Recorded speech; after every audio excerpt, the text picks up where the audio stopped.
বাংলাদেশে এক চিকিৎসককে হন্য হয়ে খুঁজছে যুক্তরাষ্ট্রের কেন্দ্রীয় তদন্ত সংস্থা FBI। দুনিয়ার অন্যতম দুর্ধর্ষ এই সংস্থার মোস্ট ওয়ান্টেড লিস্টে উঠে এসেছে তার নাম। বাংলাদেশ সময় বুধবার রাত 11টার দিকে FBI ফিলাডেলফিয়ার ভেরিফাইড ফেসবুক পেজে দেওয়া এক পোস্টে এই তথ্য জানানো হয়েছে।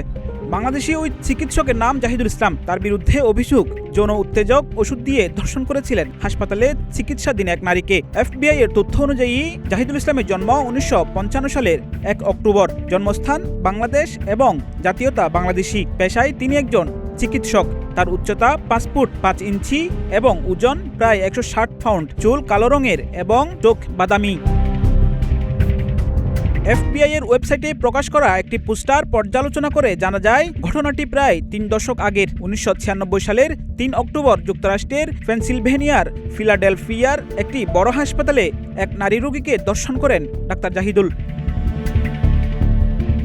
অভিযোগ অনুযায়ী ওই হাসপাতালে চিকিৎসাধীন ছিলেন ওই নারী। অস্ত্রোপচারের পর সুস্থ হয়ে ওঠার প্রক্রিয়ায় ছিলেন তিনি।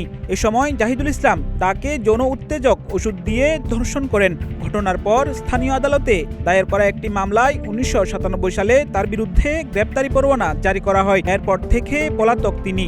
FBI এর পোস্টারে ডাক্তার জাহিদুলের বিরুদ্ধে প্রসিকিউশন এড়াতে অবৈধভাবে পালিয়ে থাকা এবং যৌন অপরাধের অভিযোগ উল্লেখ করা হয়েছে।